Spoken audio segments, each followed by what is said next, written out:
Hello friends, welcome back to GK Prince Academy. दोस्तों, हम लोग डिस्कस कर रहे थे यूपी लेखपाल के मेंस एग्जाम्स के प्रैक्टिस सेट का। तो आज का इसी का नेक्स्ट प्रैक्टिस सेट होगा, प्रैक्टिस सेट नंबर 7 आज हम देखने वाले हैं, जो कि आपका ये लेटेस्ट पैटर्न पर आधारित है। टोटल 100 क्वेश्चन देखेंगे। ठीक है, तो चलिए इस वीडियो को शुरुआत करते हैं। और स्टार्ट करने से पहले अगर आप लोगों ने पिछला वाला वीडियो नहीं देखा है तो उसको जरूर देखिएगा, क्योंकि बहुत ही अच्छा क्वेश्चन इसमें डिस्क्राइब किया गया है, जो आपके एग्जाम्स के लिए बहुत ही हेल्पफुल हो सकता है। ठीक है, चलिए इस वीडियो को शुरुआत करते हैं। स्टार्ट करने से पहले अगर आप लोग चैनल पर नए हैं और अभी तक सब्सक्राइब नहीं किया तो चैनल को सब्सक्राइब कर लीजिएगा, साथ ही साथ वीडियो को भी लाइक करते चलिएगा।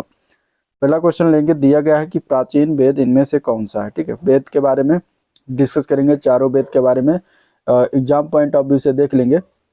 यहाँ पे इसका आंसर क्या हो जाएगा, तो आंसर हो जाएगा ए ऑप्शन, ऋग्वेद। ऋग्वेद जो है सबसे प्राचीनतम वेद है, पहला वेद है, जिसमें 10 मंडल है। ठीक है, इसमें कितने मंडल है, 10 मंडल है और 1028 सूक्ति है, ये भी याद रखिएगा। और इसमें बात करेंगे तो ऋग्वेद का जो तीसरा मंडल है उसमें गायत्री मंत्र का उल्लेख किया गया है। ठीक है, पूछा जाता है गायत्री मंत्र का उल्लेख ऋग्वेद के कौन से मंडल में, तो तीसरे मंडल में इसकी व्याख्या की गई है, जो सूर्य देवता सावित्री को समर्पित है। तो यहाँ पे आंसर इसका ए ऑप्शन करेक्ट हो जाएगा। बात करें अथर्ववेद की, अथर्ववेद का अन्य नाम है ब्रह्मवेद, ब्रह्मवेद। और इसका एक अन्य नाम है महिवेद। ठीक है, महिवेद। साथ ही साथ इसको मैसज वेद भी कहा जाता है। ठीक है, भैषज भैषज, ठीक है, भैषज वेद भी कहा जाता है, भैषज वेद। ये इसलिए कहा जाता है क्योंकि इसमें क्या है कि औषधियों के बारे में बहुत सारी जानकारी दी गई, इसलिए भैषज वेद कहा जाता है। इसको आयुर्वेद का इसमें सबसे ज़्यादा वर्णन किया गया है, आयुर्वेद से रिलेटेड चीज़ें, जादू टोना तंत्र मंत्र वशीकरण मंत्र, ये सभी चीज़ें इसमें सम्मिलित की गई हैं। मुंडको उपनिषद जो है इसी वेद से संबंधित है, जिसमें सत्यमेव जयते का उल्लेख किया गया है। यह हो गया अथर्ववेद। यहाँ पे अगर हम बात करेंगे सामवेद की, तो सामवेद का अर्थ, इसमें से साम का अर्थ है गान करना। ठीक है, गान या गाना, तो साम का अर्थ है गाना। 7 स्वरों का उल्लेख जो सारे गामा है इसी में उल्लेख किया गया है। ठीक है, और ये सामवेद जो है इसको भारतीय संगीत का जनक कहा जाता है। और जो छांदोग्य उपनिषद है, ठीक है, छांदोग्य जो उपनिषद है किससे संबंधित है, तो इसी सामवेद से ही रिलेटेड है ये उपनिषद।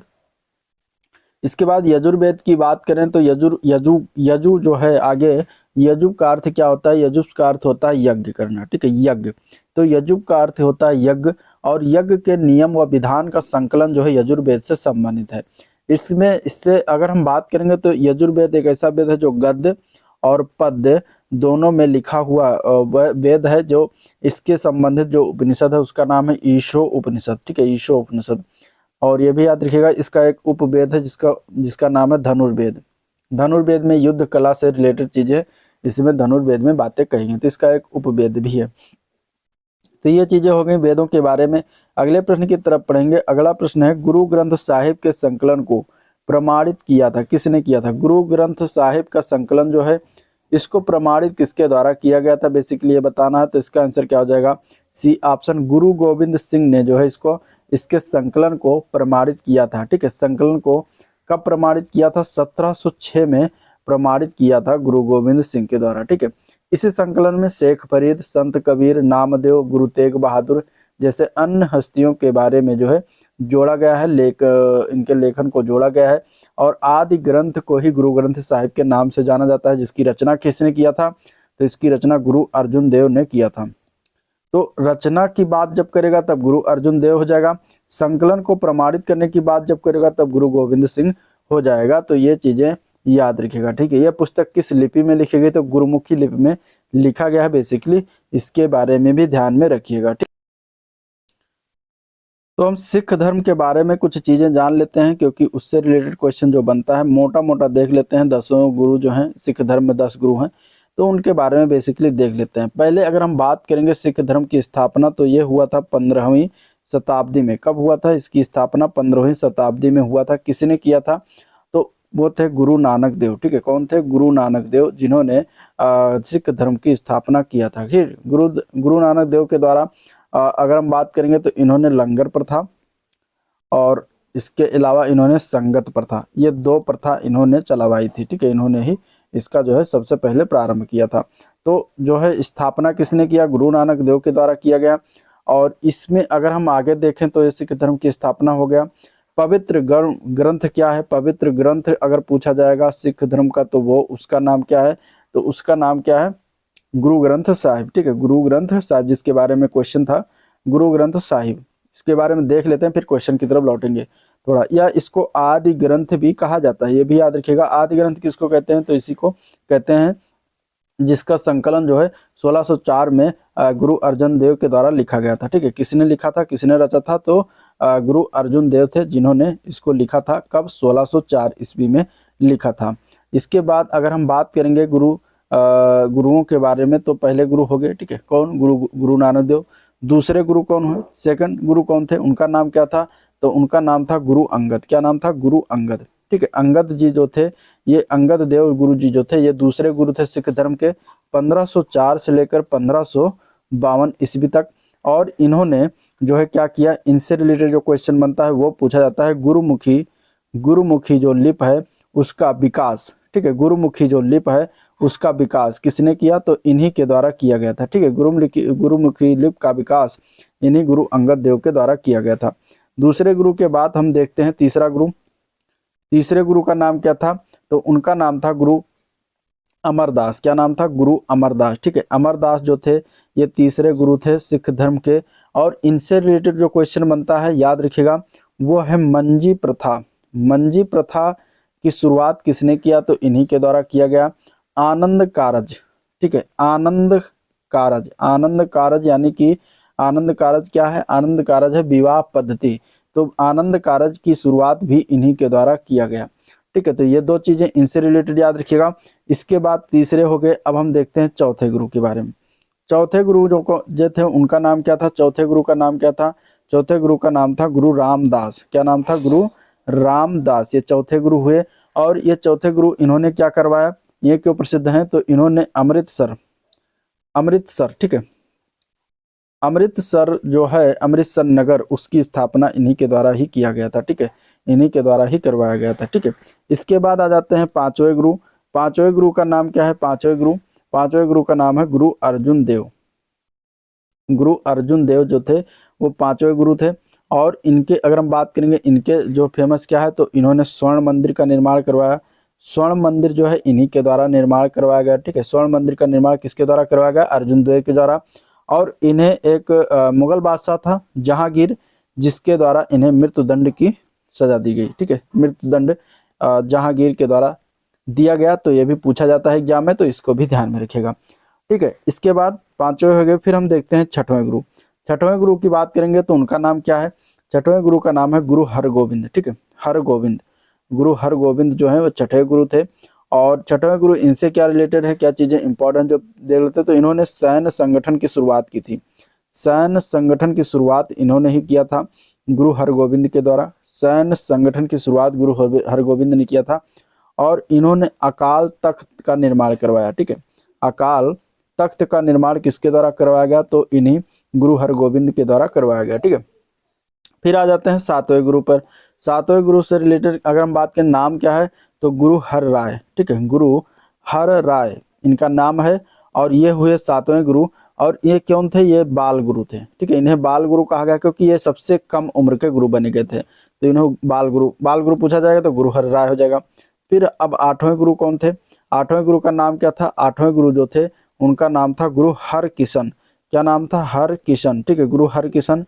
इनके बारे में क्या याद रखना है आपको, तो गुरु हर किशन, माफ करिएगा, यहाँ पे अगर हम देखें तो गुरु हर किशन जो थे वो बाल राय थे, ठीक, बाल गुरु थे। गुरु हर किशन क्या थे, बाल गुरु थे। गुरु हर किशन जो थे वो बाल गुरु थे। और गुरु हर राय के बारे में बात करें तो गुरु हर राय जो थे गुरु हर राय जो है इन्होंने दारा शिकोह को क्या दिया था, शरण दिया था। दारा शिकोह को शरण जो है इन्होंने गुरु हर राय के द्वारा दिया गया था, ठीक है, दारा शिकोह को। बाल गुरु गुरु हर किशन कहलाए, ये सबसे छोटे गुरु थे। इसके बाद आ जाते हैं नवें गुरु। नवें गुरु का नाम क्या था, नवें गुरु जो थे उनका नाम था तेग बहादुर। क्या नाम था, एग्जाम पॉइंट आप भी उसे देख लेते हैं इसको, क्योंकि इससे क्वेश्चन बनते हैं। इसके बारे में अगर हम देखेंगे तो इनसे रिलेटेड जो चीजें हैं क्या पूछा जाता है, तो इनको औरंगजेब जो था मुगल बादशाह, इसने इनको दिल्ली का चांदनी चौक पर जो है शहीद कर दिया था, ठीक है। तो ये पूछा जाता है किसको जो है शहीद किया गया था, औरंगजेब के द्वारा दंड दिया गया था, तो वो औरंगजेब के द्वारा गुरु तेग बहादुर जी को दिया गया था। इसके बाद 10वें गुरु जो थे सिख धर्म के और ये अंतिम गुरु हुए, इनका नाम क्या था? इनका नाम था गुरु गोविंद सिंह। ठीक है, गुरु गोविंद सिंह जो कि 10वें गुरु और अंतिम गुरु थे। इनके अगर बारे में बात करेंगे तो ये इन्होंने खालसा पंथ की स्थापना की। खालसा पंथ की स्थापना किसके द्वारा किया गया था? तो ये 10वें गुरु थे जिसके द्वारा स्थापना कब किया था? 1699 ईस्वी में किया था। तो इतनी बातें आपको जो है सिख धर्म से रिलेटेड याद रखनी है। ठीक है, ठीक है। तो आंसर यहाँ पे क्या हो जाएगा? आंसर यहाँ पे हो जाएगा सी ऑप्शन। अगले क्वेश्चन की तरफ बढ़ते हैं। क्वेश्चन नंबर 3, 1891 में बी.एम. मालाबारी के प्रयासों को तब फल मिला जब सहमति की उम्र अधिनियम को पारित किया गया, जिसके अनुसार कितने वर्ष से कम की बालिका को विवाह पर प्रतिबंध था। तो इसका क्वेश्चन नंबर 3 का आंसर क्या हो जाएगा? तो 1891 में जब उस समय जो लॉर्ड था वो था लैंसडाउन, उसका नाम क्या था? लैंसडाउन। ठीक है, लैंसडाउन जो था ये इसी के समय में जो है बात करें तो इसी के शासन काल में पारित हुआ एज ऑफ कंसेंट एक्ट अधिनियम के तहत बालिकाओं के विवाह की न्यूनतम आयु जो रखा गया वो 12 वर्ष निर्धारित किया गया था। तो आंसर बी ऑप्शन राइट हो जाएगा। चलिए क्वेश्चन नंबर 4, आर्य समाज की स्थापना किसने किया था? इसके बारे में पिछले वाले प्रैक्टिस में बात हुई है बहुत सारे। ठीक है, तो आप पिछला प्रैक्टिस जरूर देखिए, वहां से आपको इससे रिलेटेड, समाज से रिलेटेड आपको सारी चीजें मिल जाएंगी। यहाँ पे हो जाएगा answer Swami Dayanand Saraswati, C part हो जाएगा। ठीक है, 1875 में याद रखिएगा इसकी स्थापना किया गया था। आर्य समाज की स्थापना कहाँ किया गया था? मुंबई में, ये भी याद रखिएगा। ठीक है, मुंबई में इसकी स्थापना की गई थी आर्य समाज की। ठीक है, तो आंसर क्या हो जाएगा यहाँ पे? स्वामी दयानंद सरस्वती। चलिए 1910 में मध्य प्रांत में निम्नलिखित में से कौन सा विद्रोह शुरू हुआ था? क्वेश्चन नंबर 5 का आंसर क्या हो जाएगा? 1910 के मध्य प्रांत में, मध्य भारत में बस्तर का विद्रोह हुआ था। और यह बस्तर विद्रोह जो है कहाँ पड़ता है? बस्तर तो छत्तीसगढ़ में, छत्तीसगढ़ के बस्तर में बस्तर विद्रोह 1910 में हुआ था। यह जो था मध्य भारत की बस्तर रियासत में ब्रिटिश राज के खिलाफ जो है एक आदिवासी विद्रोह था। इसके आदिवासी नेता की बात करेंगे तो गुंडाधर और राजा के दीवान व चचेरे भाई लाल करेंद्र सिंह ने किया था। ये भी ध्यान में रखिएगा। कोल विद्रोह कब हुआ? कोल विद्रोह 1831 में हुआ था, 48 तक चला था। ठीक है, संथालों का जो विद्रोह हुआ वो 1855-56 में हुआ, 1855-56 में हुआ। वर्ली विद्रोह जो हुआ था ये 1945 में हुआ था। चलिए नेक्स्ट क्वेश्चन, भारत सरकार अधिनियम 1919 किस पर आधारित था इनमें से? तो भारत सरकार अधिनियम 1919 था उस समय मॉन्टेग्यू चेम्सफोर्ड रिपोर्ट यानी कि सुधार के नाम से भी इसको जाना जाता है। तो यहाँ पे आंसर बी ऑप्शन बिल्कुल करेक्ट हो जाएगा। ठीक है, भारत सरकार अधिनियम जो है इसी पर निर्धारित था। माल्य मिंटो सुधार ये आया था 1909 में। ठीक है, भारत अगर हम बात करेंगे इसको तो भारतीय परिषद अधिनियम 1909 भी कहा जाता है। और इसके अलावा रैमजे मैकडोनाल्ड जो अवार्ड था ये आया था 1932 में। ठीक है, और इसके बाद नेहरू रिपोर्ट जो जारी दिया गया था ये 1928 में हुआ था। तो आंसर यहाँ पे बी ऑप्शन बिल्कुल करेक्ट है। नेक्स्ट क्वेश्चन, भारतीय संविधान के अनुच्छेद 19 में कौन सा अधिकार शामिल है? अनुच्छेद 19 किस अधिकार के अंतर्गत आता है? तो ये आपका मूल अधिकार के अंतर्गत आता है। ठीक है, अनुच्छेद 12 से लेकर अनुच्छेद 35 तक मूल अधिकार का वर्णन भारतीय संविधान में किया गया है। और उसी में अनुच्छेद जो 19 है ये वाक और अभिव्यक्ति स्वतंत्रता का अधिकार से रिलेटेड है। तो आंसर बी ऑप्शन इसका बिल्कुल करेक्ट हो जाएगा। यहाँ पे अगर हम देखें तो देखिए समानता का अधिकार जो है वो अनुच्छेद 14 से लेकर अनुच्छेद 18 तक है, समानता का अधिकार। ठीक है, समानता का अधिकार कहाँ से है? 14 से लेकर 18 तक है। इसके बाद अनुच्छेद 19 से लेकर 19 से लेकर 22 तक ये आपका स्वतंत्रता का अधिकार और उसी के अंतर्गत ये आता है। ठीक है, इसमें स्वतंत्रता आ जाता है, स्वतंत्रता का अधिकार। इसके बाद प्रेस वाला इसी में 19 से 22 रिलेटेड है। इसके बाद शोषण के विरुद्ध अधिकार की बात करेंगे। शोषण के विरुद्ध अधिकार तो इसमें अगर हम देखें तो अनुच्छेद 23 और 24 ये शोषण के विरुद्ध अधिकार हो जाता है। धर्म की स्वतंत्रता से संबंधित अधिकार आपको दिया गया है वो 25 से लेकर 28 तक दिया गया है। ठीक है, इसके बाद संस्कृत और शिक्षा संबंधी जो अधिकार है वो अनुच्छेद 30-29 में दिया गया है। और संवैधानिक उपचारों का अधिकार जो दिया गया है ये अनुच्छेद 32 में वर्णन है। तो यहाँ पे बी ऑप्शन इसका बिल्कुल करेक्ट हो जाएगा। अगले प्रश्न की तरफ बढ़ेंगे। भारतीय संविधान के किस अनुच्छेद में राज्य निर्वाचन आयोग के गठन का प्रावधान है? राज्य निर्वाचन आयोग के गठन के प्रावधान की बात करेंगे तो अनुच्छेद ए हो जाएगा। ठीक है, अनुच्छेद 243 के में इसका गठन का प्रावधान है। तो यहाँ पे क्या है? ए पार्ट इसका बिल्कुल करेक्ट है। अब अनुच्छेद 243 ए में क्या है? तो 243 में ग्राम सभा का प्रावधान है। ठीक है, ग्राम सभा की परिभाषा ग्राम सभा से रिलेटेड अनुच्छेद 243 ए में है। 243 बी में अगर हम बात करेंगे तो त्रिस्तरीय जो ढांचा है उस ढांचा के बारे में प्रावधान है वो किसमें? 243 बी में, उसके गठन से रिलेटेड चीजें हैं। इसके बाद 243 की सी की बात करेंगे तो इसमें क्या है, तो संरचना, ग्राम पंचायतों की संरचना के बारे में बातें कही गई हैं सी में। सी के बाद फिर डी, अगर हम बात करेंगे यहाँ पे, ठीक है, डी में, तो डी में क्या है, डी में जो है सीटों का आरक्षण से संबंधित है, ठीक है, डी में क्या है, सीटों के आरक्षण से संबंधित प्रावधान है। सीटों के आरक्षण से संबंधित प्रावधान, उसमें महिलाओं को 1/3 आरक्षण प्रावधान किया गया और SC ST को जो है जनसंख्या के अनुपात में जो है उसका आरक्षण का प्रावधान है, ठीक है, और ओबीसी को जो है वो है विधानसभा के जो है विवेक पर निर्भर करता है। इसके बाद 243 डी हो गया। ई में अगर हम बात करेंगे तो काल दिया गया, यानी कि अवधि दिया गया, अवधि के बारे में बातें 243 के ई में बातें कही गई, ठीक है। ई के बाद अगर हम बात करेंगे 243 एफ में, तो एफ में क्या दिया गया है, सदस्यों की जो अयोग्यता है वो किस में बातें कही गई हैं, अयोग्यता से रिलेटेड, तो आपका एफ बातें करता है। एफ के बाद ABCD एफ के बाद जी आ जाता है। जी में क्या बातें कही गई, जी में जो है शक्तियों का प्रावधान है, शक्तियां और कार्य, ये जो दो चीजें हैं ये आपका जी में है, और इसी के अनुसार जो है 11वीं जो अनुसूची जोड़ी गई है इसी के तहत जोड़ी गई, ठीक है।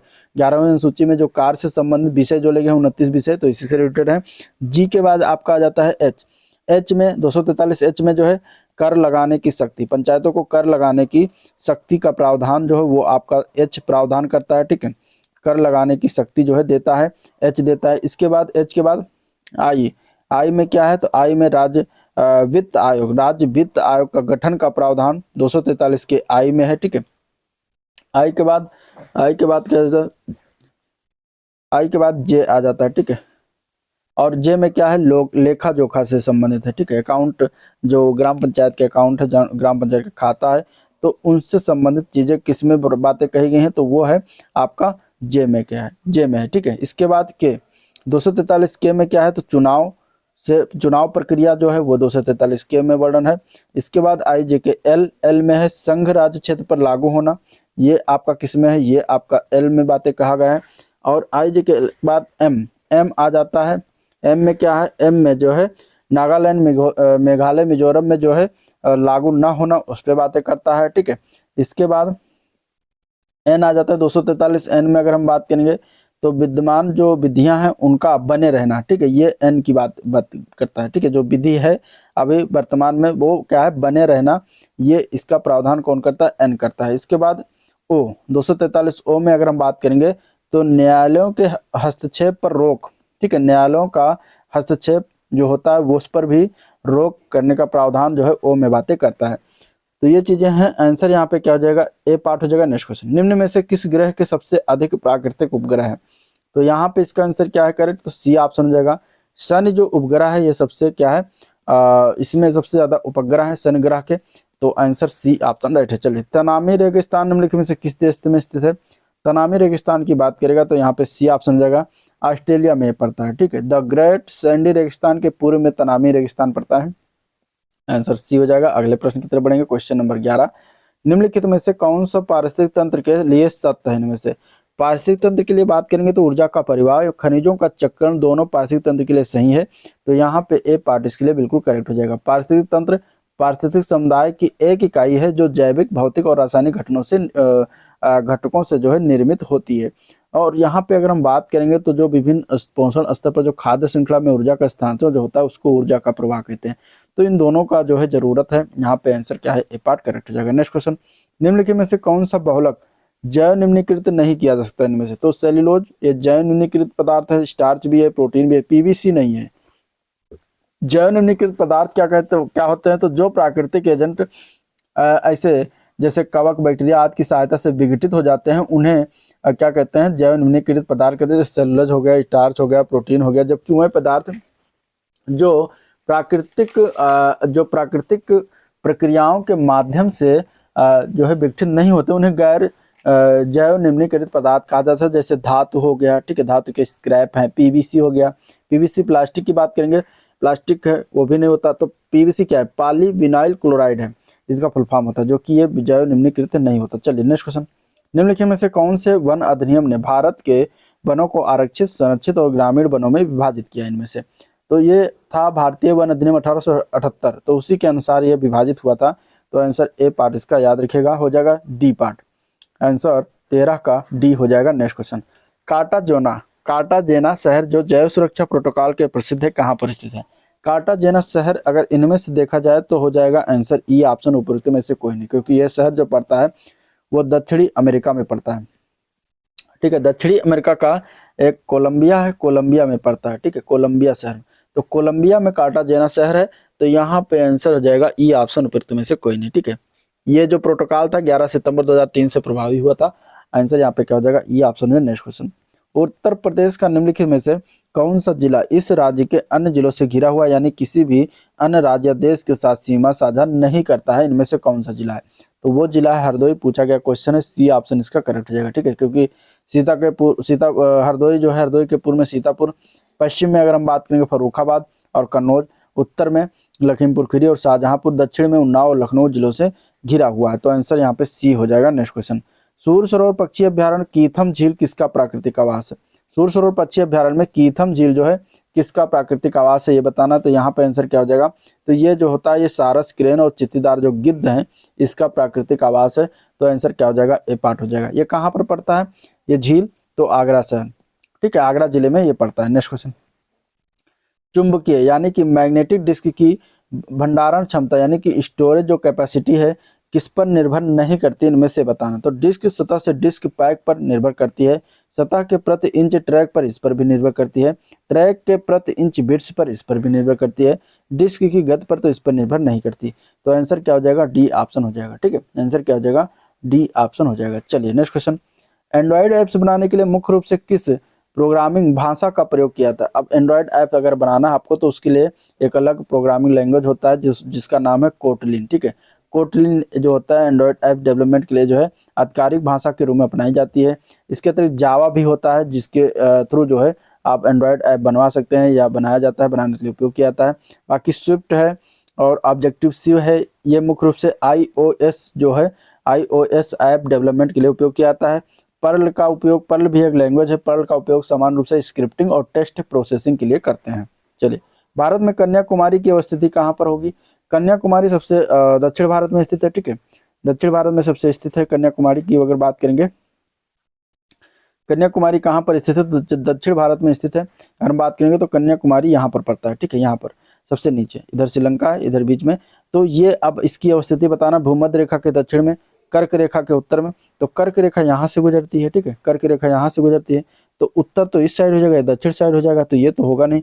भूमध्य रेखा के दक्षिण में, तो भूमध्य रेखा मान यहाँ से मतलब नीचे और नीचे से गुजरती है, तो ये इसके दक्षिण में तो होगा नहीं। मकर रेखा के दक्षिण, मकर रेखा इसके और भूमध्य रेखा के उस साइड में है, तो वो भी नहीं होगा। भूमध्य रेखा के उत्तर में, तो बिल्कुल सही, भूमध्य रेखा के उत्तर में ये पड़ेगा कन्याकुमारी। तो यहाँ पे आंसर क्या हो जाएगा? डी ऑप्शन बिल्कुल करेक्ट हो जाएगा। ठीक है, चलिए अगले प्रश्न की तरफ बढ़ेंगे। क्वेश्चन नंबर 20, इफको यूरिया कारखाना उत्तर प्रदेश में जो है निम्नलिखित में से किस स्थान पर स्थित है? इफको यूरिया कारखाना की बात करेंगे तो उत्तर प्रदेश में वो पड़ता है फूलपुर। यहाँ पर आंवला दिया है तो आंवला हो जाएगा। आंसर बी ऑप्शन करेक्ट है। ठीक है, बी ऑप्शन करेक्ट है। ठीक है, आंवला भारत के उत्तर प्रदेश बरेली जिले में स्थित है, बरेली जिला में पड़ता है। तो आंसर हो जाएगा यहाँ पे बी ऑप्शन। नरौरा परमाणु विद्युत संयंत्र उत्तर प्रदेश किस जिले में पड़ता है? तो नरौरा पड़ता है बुलंदशहर में। यहाँ पे आंसर हो जाएगा सी ऑप्शन। 1 जनवरी 1991 को जो है ये कमीशन किया गया था। चलिए, उत्तर प्रदेश में कोयले के भंडार कहाँ पाए जाते हैं? तो कोयले के भंडार यहाँ पे अगर देखा जाए तो एकमात्र सिंगरौली क्षेत्र इसमें से हो जाएगा, जो कि सिंगरौली क्षेत्र कहाँ है? सोनभद्र में।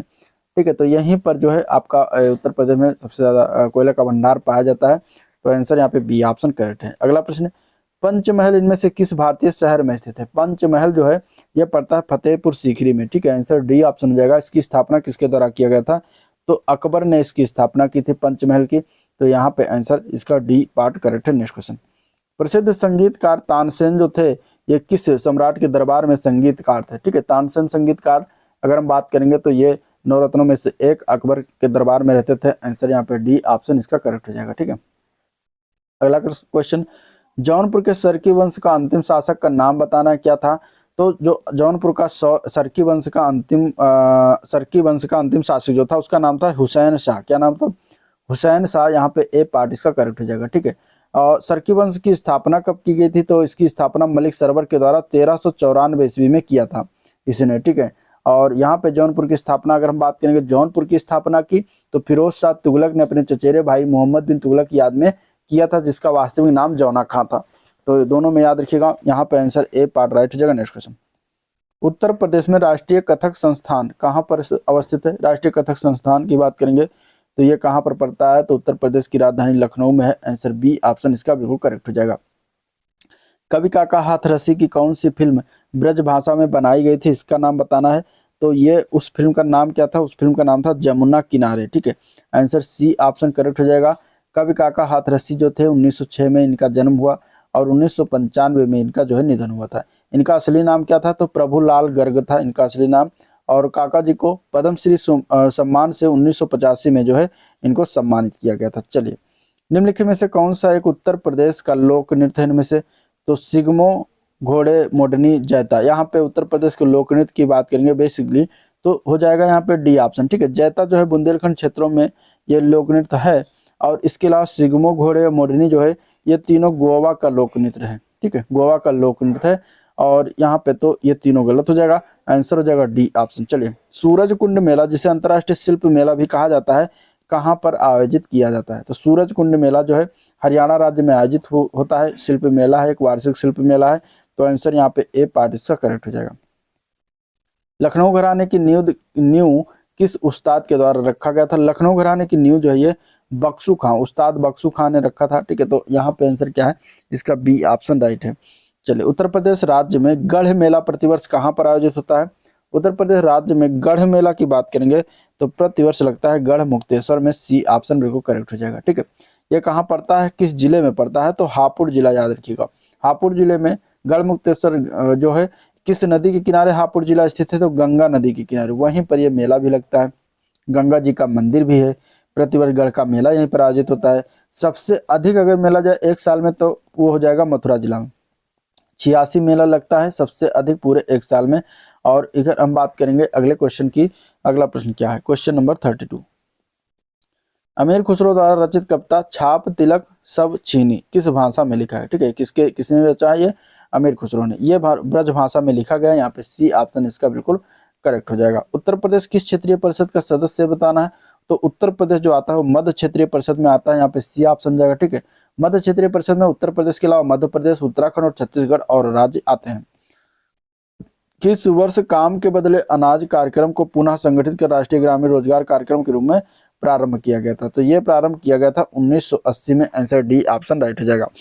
पोंगल के त्यौहार के दौरान लोगों को इनमें से किसकी पूजा की जाती है? पोंगल त्यौहार बेसिकली कहाँ पर मनाया जाता है? तो तमिलनाडु के क्षेत्रों में मनाया जाता है, तमिलनाडु राज्य में। और इसमें अगर हम बात करेंगे सूर्य देवता को यह त्यौहार समर्पित है। तो आंसर डी ये पार्ट करेक्ट हो जाएगा। फसल कटाई उत्सव मकर संक्रांति का यह प्रतिरूप है। चलिए, निम्नलिखित अनुच्छेदों में से कौन सा अनुच्छेद पंचायतों में अनुसूचित जातियों अनुसूचित जनजातियों के लिए सीटों का आरक्षण प्रदान करता है? तो अभी उधर बातें हुई थी, यहाँ पे आंसर क्या हो जाएगा इसका? 243 के डी में आरक्षण से संबंधित, सीटों का आरक्षण से संबंधित है। तो आंसर यहाँ पे ए पार्ट करेक्ट हो जाएगा। चलिए, यूनेस्को का वैश्विक विरासत स्थल खजुराहो कहाँ पर स्थित है? खजुराहो सभी को पता है कहाँ पर स्थित है, मध्य प्रदेश। खजुराहो मंदिर यहाँ पर प्रसिद्ध है, चंदेलों के द्वारा निर्मित। आंसर ए पार्ट इसका करेक्ट हो जाएगा। ठीक है, चलिए अगला क्वेश्चन, खसरा और खतौनी कौन तैयार करता है? तो जिसकी तैयारी कर रहे हैं आप उस वही तैयार करेगा। कौन है इसमें से?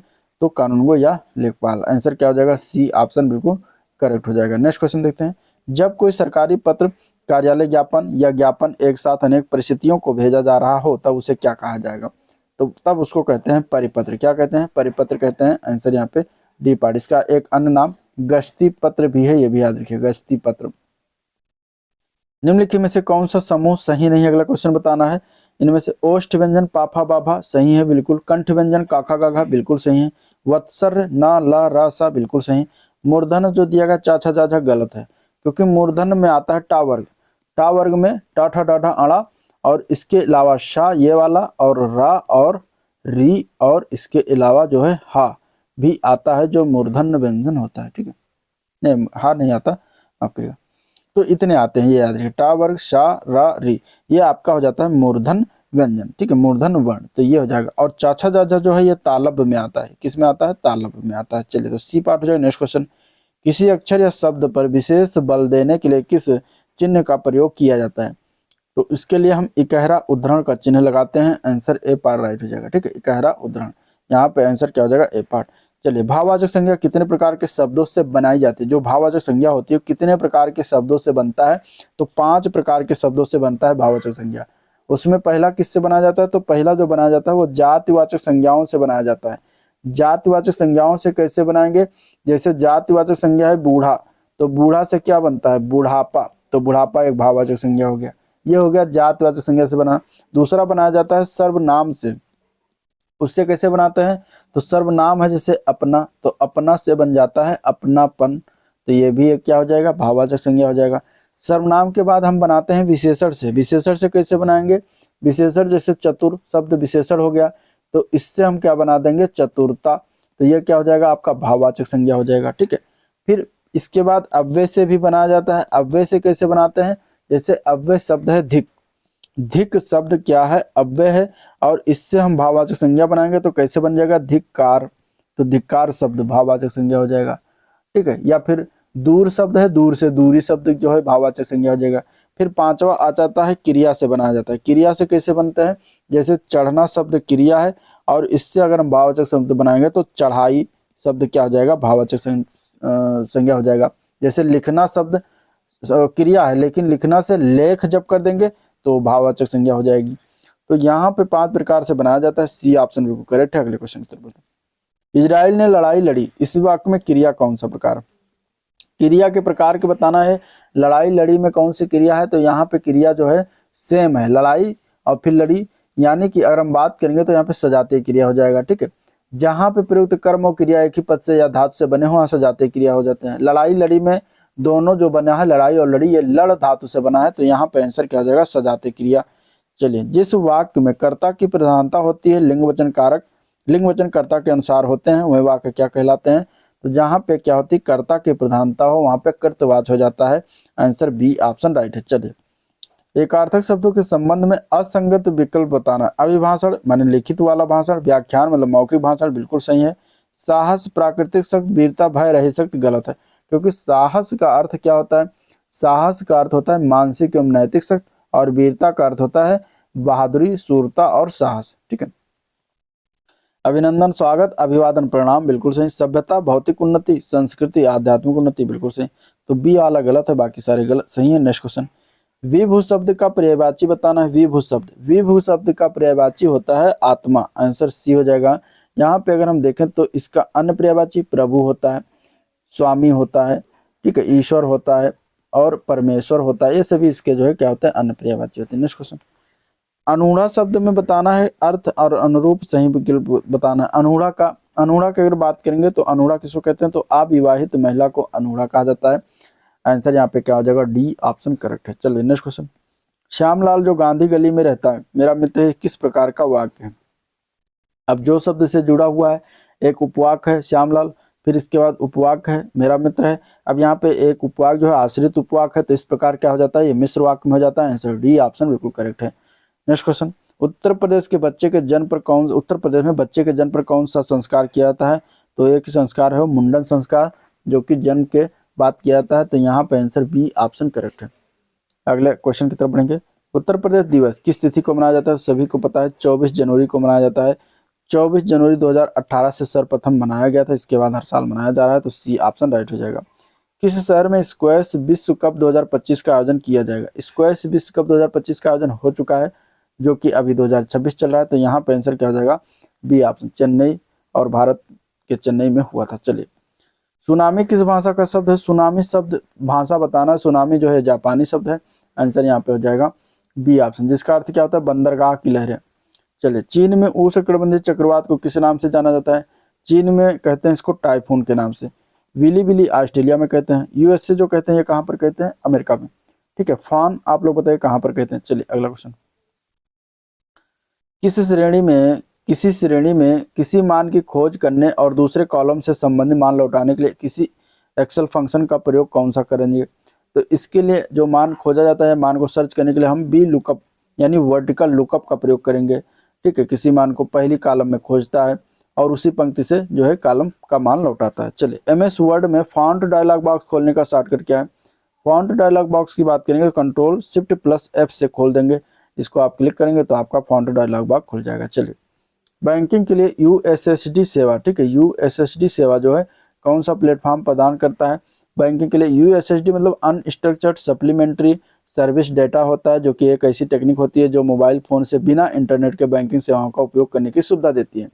तो ये होता है नेशनल यूनिफाइड यूएसएसडी प्लेटफॉर्म, यानी एनयूयूपी जिसको कहते हैं। तो ये प्लेटफॉर्म प्रदान करता है, जिसका बी पार्ट हो जाएगा, ठीक है।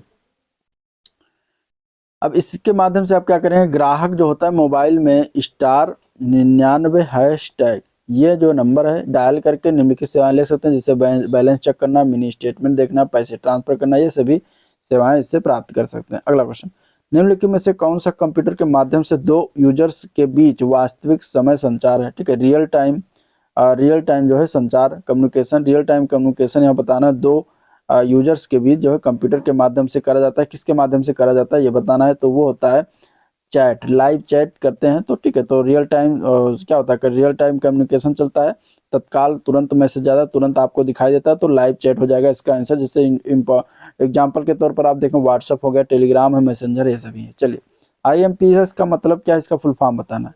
इसका फुल फॉर्म क्या हो जाएगा, इमीडिएट पेमेंट सर्विस। इसका फुल फॉर्म क्या है, इमीडिएट पेमेंट सर्विस। आंसर यहाँ पे सी है। नेक्स्ट क्वेश्चन, नेफ्ट किस सिद्धांत पर कार्य करता है जो बेंचों में लेन देन निपटान करता है? ठीक है, यहाँ पे नेफ्ट की बात करेंगे तो यहाँ पे अगर हम बात करेंगे तो ये जो है डिफर्ड नेट सेटलमेंट पर काम करता है। ठीक है, डिफर्ड नेट सेटलमेंट कब काम करता है? नेफ्ट द्वारा आप 24 घंटा जो है समय उपलब्ध कराया गया है। तो ये जो है नेफ्ट डिफर्ड नेट सेटलमेंट पर काम करता है। यहाँ पे आंसर याद रखिएगा, डी पार्ट करेक्ट हो जाएगा। चलिए, निम्नलिखित में से कौन सा डिजाइन टूल मल्टीमीडिया प्रारूप का समग्र प्रवाह जो है प्रदर्शित करता है? इनमें से तो कौन सा डिजाइन टूल है? तो वो है story board. Answer c option इसका बिल्कुल राइट हो जाएगा। प्रथम कंप्यूटर वायरस को क्या कहा जाता है? प्रथम कंप्यूटर वायरस जो था उसका नाम था कीपर। ठीक है, क्या नाम था? कीपर नाम था। आंसर सी ऑप्शन हो जाएगा। ठीक है, ये प्रथम कंप्यूटर वायरस था। कीपर वायरस को 1971 में बॉब थॉमस द्वारा, नाम क्या था? बॉब थॉमस के द्वारा जो है विकसित किया गया था। इसे प्रथम कंप्यूटर वायरस कहा जाता है। ठीक है, चलिए नेक्स्ट क्वेश्चन, HDFS में कौन सा इसमें से घटक डेटा प्रतिकृति का समन्वय करता है और डेटा ब्लॉक की देखरेख करता है? HDFS मतलब HDFS का फुल फॉर्म है हडूप डिस्ट्रीब्यूटेड फाइल सिस्टम। ठीक है, इसमें क्या होता है कि होता है मास्टर नोड होता है। ठीक है, तो मास्टर नोड में क्या बताया कि उसमें कौन सा होता है? नेम नोड जो होता है Hadoop system distributed file system में मास्टर नोड होता है, जिसमें फाइल सिस्टम मेटा डेटा को प्रबंधित फाइलों को ब्लॉक स्थान पर जानकारी शामिल करती है। तो नेम नोड याद रखिएगा। नेक्स्ट क्वेश्चन, निम्नलिखित में से किस व्यक्ति को कंप्यूटिंग के जनक के रूप में जाना जाता है? तो वह है चार्ल्स बेबेज महोदय। आंसर यहाँ पे हो जाएगा ए पार्ट। अगले प्रश्न, निम्नलिखित में से कौन सी memory digital camera, mobile phone, printer आदि में प्रयोग किया जाता है? इनमें से कौन सी मेमोरी है जो इन सभी में, डिजिटल फोन, कैमरा, इनमें सब में प्रयोग करते हैं? उस मेमोरी का नाम क्या है? तो उसका नाम है flash memory. Answer c option right हो जाएगा। ठीक है, ये एक क्या है? नॉन वोलाटाइल मेमोरी है। कंप्यूटिंग में कौन सा इसमें से एक नेटवर्क सुरक्षा प्रणाली है जो पूर्व निर्धारित सुरक्षा नियमों के आधार पर आने वाले और बाहर जाने वाले नेटवर्क ट्रैफिक की निगरानी और कंट्रोल करता है? तो वो कौन सा है इनमें से? वो नेटवर्क की सुरक्षा प्रणाली, तो उसका नाम है फायरवॉल। ठीक है, आंसर क्या हो जाएगा? फायरवॉल। फायरवॉल जो है क्या करता है? ये जो है क्या करता है? आने और बाहर जाने वाले नेटवर्क ट्रैफिक की निगरानी और कंट्रोल रखता है। चलिए अगला क्वेश्चन, एल्गी शैवाल जो है इसके बारे में क्या कथन, इसमें से कौन सा सही है? एल्गी शैवाल वह सोपोसी जीव हैं जिनमें क्लोरोफिल होता है, तो ये सही है। इसके बारे में, वह अपना भोजन स्वयं नहीं बना सकते, गलत है। वह हमेशा बहुकोशिकीय हैं, ये भी गलत है। वह केवल गर्म रेगिस्तान में पाए जाते हैं, ये भी गलत है। तो आंसर क्या है? ए पार्ट इसका करेक्ट है। चलिए अगला क्वेश्चन, GI टैग की अधिकतम वैधता की अवधि कितनी होती है जिसके बाद इसे नवीनीकृत करना पड़ता है? तो वो होता है 10 वर्ष। एक बार GI टैग दिया तो 10 वर्ष तक लागू होता है, इसके बाद उसको फिर से नवीनीकृत किया जाता है। चलिए, राष्ट्रीय आपदा प्रबंधन SDMA, राष्ट्रीय आपदा प्रबंधन प्राधिकरण का गठन किस अधिनियम के अंतर्गत किया गया है? तो इसका गठन जो किया गया वो 2005 जो आपदा प्रबंधन अधिनियम था उसके तहत किया गया था। तो आंसर बी ऑप्शन इसका राइट है। डोडा बेट्टा चोटी जो है ये कौन सी पहाड़ी श्रृंखला पर स्थित है? तो ये चोटी जो है नीलगिरी की पहाड़ी पर स्थित है। आंसर यहाँ पे डी ऑप्शन हो जाएगा। जिसकी ऊंचाई कितनी है? 2637 मीटर इसकी ऊंचाई है डोडा बेट्टा की। ठीक है, पर्याय द्वीप पठार की सबसे ऊंची चोटी का नाम क्या है? अनाई मुडी है, जो कि 2695 मीटर है, जो कि पश्चिमी घाट की अन्नामलाई पहाड़ी पर स्थित है। तो यहाँ पे आंसर क्या हो जाएगा, नीलगिरी पहाड़ी। नेक्स्ट क्वेश्चन, स्वदेशी 5G तकनीक के विकास में भारत की किस संस्था की भूमिका महत्वपूर्ण रही है, इनमें से बताना है। तो क्वेश्चन नंबर 70 का आंसर क्या है, यहाँ पे IIT मद्रास की इसमें महत्वपूर्ण भूमिका रही थी। आंसर यहाँ पे बी ऑप्शन करेक्ट है। डिजिटल पब्लिक इंफ्रास्ट्रक्चर यानी DPI का सबसे उदाहरण इनमें से कौन सा है, तो वो हो जाएगा 71 का ए पार्ट। आधार, UPI, डिजिलॉकर होता है। आंसर ए पार्ट बिल्कुल करेक्ट है। ठीक है, चलिए DPI क्या है, सर्वोत्तम उदाहरण है। चलिए, भारत में पवन ऊर्जा का सर्वाधिक उत्पादन करने वाला राज्य, पवन ऊर्जा की बात करेगा तो आप गुजरात लगा जाए, प्रथम स्थान गुजरात का है। यहाँ पे आंसर ए पार्ट बिल्कुल करेक्ट है। एनक्रिप्शन पॉलिसी क्यों महत्वपूर्ण है, एनक्रिप्शन पॉलिसी जो होता है एक प्रकार का ये आप सिक्योरिटी लेयर होता है। यहाँ पे अगर हम बात करेंगे तो ये डेटा सुरक्षा और नियंत्रण करता है, तो इसलिए महत्वपूर्ण है, महत्वपूर्ण भूमिका निभाती है। तो आंसर बी ऑप्शन इसका करेक्ट हो जाएगा। निम्नलिखित में से कौन सी पश्चिमी घाट की सबसे ऊंची चोटी है जो समृद्ध जैव विविधता के साथ साथ यूनेस्को विश्व धरोहर स्थल में भी सम्मिलित है, तो वो कौन सी चोटी है, उसका नाम क्या है, तो 74 का आंसर क्या हो जाएगा, ए पार्ट अनाईमुडी है। आंसर क्या हो जाएगा, अनाईमुडी। ठीक है, अनामुडी। चलिए, सर्दियों के मौसम के दौरान उत्तर पूर्वी देश पर हावी रहते, कौन सी हवा इसमें से बताना है। पवनें हावी रहती हैं सर्दियों के दौरान, जो है भूमि से समुद्र की ओर बहती हैं, और इसलिए देश के अधिकांश भाग के लिए यह एक शुष्क मौसम होता है। तो वो हवा का नाम क्या है, तो वो है व्यापारिक पवनें। आंसर सी ऑप्शन करेक्ट है। ठीक है, अगला क्वेश्चन, राजस्थान में खेतड़ी परियोजना किसके उत्पादन के लिए प्रसिद्ध है। खेतड़ी परियोजना की जब बात करेगा तो आप इसका आंसर लगा दीजिएगा तांबा। ठीक है, तांबा जो है, खेतड़ी जो है वो क्या है, तांबा उत्पादन के लिए प्रसिद्ध है। तो आंसर सी ऑप्शन हो जाएगा। सितंबर 2025 में वर्ल्ड टैलेंट रैंकिंग 2025 में भारत का कौन सा स्थान प्राप्त हुआ है, तो भारत को इसमें मिला था 63वां स्थान। आंसर बी ऑप्शन करेक्ट हो जाएगा। ठीक है, पहला स्थान स्विट्जरलैंड का रहा था। आंसर यहाँ पे बी करेक्ट है। नेक्स्ट क्वेश्चन, हाल ही में SCO शिखर सम्मेलन 2025 का आयोजन कहाँ हुआ, करंट अफेयर्स क्वेश्चन। यहाँ पे अगर हम बात करेंगे तो ये हुआ था तियानजिन में, चीन के तियानजिन में। संघाई सहयोग संगठन इसका पूरा नाम है SCO का, जो कि ये 25वां शिखर सम्मेलन था 2025 का, जो आयोजन हुआ कहाँ पर, तियानजिन में, जो चीन में पड़ता है। ठीक है, यहाँ पर आयोजन हुआ। इसकी अध्यक्षता शी जिनपिंग ने किया, चीन का राष्ट्रपति। तो सी पार्ट करेक्ट हो जाए। चलिए, अंतर्राष्ट्रीय प्रतियोगिता दोहा डायमंड लीग 2025 में भारतीय खिलाड़ी नीरज चोपड़ा ने कौन सा स्थान प्राप्त किया, तो इनमें इनका स्थान दूसरा आया था। आंसर बी ऑप्शन हो जाएगा। ठीक है, जो कि मई 2025 में हुआ था। इन्होंने जो है 90.23 मीटर जो है भाला फेंका था इनमें इसमें, और ये दूसरा स्थान प्राप्त किया था। पहला स्थान जो था वो था 91.06 मीटर का पहला स्थान, और वो जर्मनी का था। उसका नाम था जूलियन वेबर, जिसने प्रथम स्थान प्राप्त किया था। चलिए, अगला question, tennis tournament Japan open 2025 का खिताब किसके द्वारा जीता गया, तो ये जीता गया कार्लोस अल्कराज के द्वारा, स्पेन का खिलाड़ी। तो इन्होंने जो है ये जापान ओपन टूर्नामेंट जीता। आंसर सी ऑप्शन इसका बिल्कुल करेक्ट हो जाएगा। प्रत्येक वर्ष राष्ट्रीय प्रौद्योगिकी दिवस कब मनाया जाता है, तो ये मनाया जाता है हर वर्ष 11 मई को। आंसर क्या हो जाएगा इसका, डी ऑप्शन राइट हो जाएगा। ठीक है, गरीबी उन्मूलन का नारा किस पंचवर्षीय योजना में दिया गया था, तो पंचवर्षीय योजना की जब बात करेंगे तो गरीबी उन्मूलन की खासकर तो 5वीं पंचवर्षीय लगा दीजिएगा। यहाँ पे आंसर बी सी ऑप्शन हो जाएगा। 5वीं पंचवर्षीय का जो काल था वो था 1974 से लेकर 79 तक। ठीक है, तो यहाँ पे आंसर क्या हो जाएगा, सी ऑप्शन बिल्कुल राइट है। नेक्स्ट क्वेश्चन, निम्नलिखित में से किस देश में शून्य आधारित बजट सर्वप्रथम लागू किया गया था, तो 83 का आंसर क्या हो जाएगा, शून्य आधारित बजट जो है इनमें से अगर देखें तो ई पार्ट हो जाएगा, इनमें से कोई नहीं, क्योंकि सबसे पहले जो आया था वो अमेरिका में आया था। ठीक है, अमेरिका में 1970 के दशक में लागू हुआ था। तो यहाँ पे आंसर हो जाएगा ये ऑप्शन। नेक्स्ट क्वेश्चन, भारत में मुद्रा बाजार किस प्रकार के ऋण उपलब्ध होते हैं, भारत में मुद्रा बाजार में जो ऋण उपलब्ध होता है वो होता है अल्पकालिक ऋण। ठीक है, अल्पकालिक ऋण होता है। और अल्पकालिक ऋण जो है, अगर हम बात करेंगे भारतीय मुद्रा बाजार में अल्पकालिक ऋण प्रदान किया जाता है। अल्पकालिक ऋण वह ऋण होते हैं जो अल्प अवधि, सामान्यतः 1 वर्ष या उससे कम की अवधि के लिए जो दिए जाते हैं। इस दर में क्या होता है, ब्याज जो होता है काफी ऊंचा होता है। तो आंसर सी ऑप्शन इसका बिल्कुल करेक्ट है। अगले क्वेश्चन की तरफ बढ़ते हैं। भारत में म्यूचुअल फंड को निम्नलिखित में से किस संस्था के द्वारा विनियमित किया जाता है, म्यूचुअल फंड की जब बात करेंगे तो आंसर हो जाएगा SEBI, यानी कि इसको साफ फॉर्म में सेबी कहते हैं। सेबी के द्वारा म्यूचुअल फंड को जो विनियमित करता है। सेबी की स्थापना हुई थी 12 अप्रैल 1988 को, और यहाँ कहाँ पर हुआ था, मुंबई में इसका हेडक्वार्टर है। ठीक है, तो मुंबई में स्थापना होती, मुंबई में ही हेडक्वार्टर है। वर्तमान में प्रेसिडेंट यानी अध्यक्ष उनका नाम क्या है, तुहिन कांत पांडे इसमें वर्तमान में इसके प्रेसिडेंट है। चलिए, सहकारिता क्षेत्र में भारत का सबसे बड़ा उर्वरक कारखाना कहाँ पर स्थित है?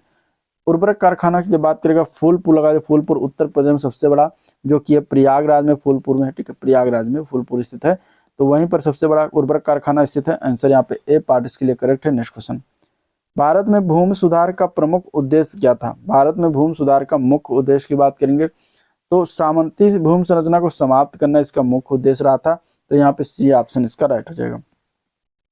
ग्राम पंचायत के उप प्रधान का कार्यकाल कब समाप्त होता है? जब तक कि अधिनियम के प्रावधानों के तहत अन्यथा निर्धारित न किया जाए। तो ये इसका आंसर क्या है? तो ग्राम पंचायत का जो कार्यकाल है उसके साथ ही समाप्त हो जाता है, तो आंसर क्या है? ए पार्ट इसका राइट हो जाएगा। चलिए, डिजिटल कैमरा में निम्न में से किसका प्रयोग होता है? तो डिजिटल जो कैमरा है इनमें से अगर देखा जाए तो प्रयोग किया जाता है डिजिटल कैमरा में फोटो डायोड का, ठीक है, फोटो डायोड का प्रयोग होता है जो प्रकाश को क्या करता है? विद्युत संकेतों में बदलता है, ठीक है, तो आंसर बी ऑप्शन राइट है। नेक्स्ट क्वेश्चन, युवा उद्यमी योजना का संबंध किससे है? युवा उद्यमी योजना की बात करेंगे तो ये स्वरोजगार और स्टार्टअप से रिलेटेड है, और इससे कब शुरुआत किया गया था? 24 जनवरी 2025 को शुरुआत किया गया था, पिछले साल, ठीक है, उत्तर प्रदेश दिवस के अवसर पर। तो पहले चरण में इसमें 5 लाख रुपए का लोन दिया जाता है, इसके बाद दूसरे चरण में इसमें 10 लाख रुपए का लोन दिया जाता है, ठीक है, इसमें 8वीं कम से कम 8वीं पास माना जाता है, जो 8वीं पास है वही लोग जो है इसको अप्लाई कर सकते हैं, तो आंसर सी ऑप्शन इसका बिल्कुल करेक्ट हो जाएगा। चलिए, तो आगे जो क्वेश्चन है 91 से लेकर आपके 100 क्वेश्चन, वो आपका किससे है? ये आपका जो है पाई चार्ट और ग्राफ चार्ट से है, जो बार चार्ट, तो इसको हम दूसरे वीडियो में लेकर आएंगे एक साथ। तो आज का ये था ओवरऑल वीडियो जिसको हम लोगों ने देखा। जिसके वीडियो पसंद आया हो तो लाइक करिए, चैनल को अभी तक सब्सक्राइब नहीं किया है तो सब्सक्राइब कर लीजिएगा, ठीक है, साथ ही साथ वीडियो को शेयर भी कर दीजिएगा। और आज का वीडियो पर एंड करते हैं, मिलते हैं नेक्स्ट वीडियो में, तब तक के लिए थैंक यू।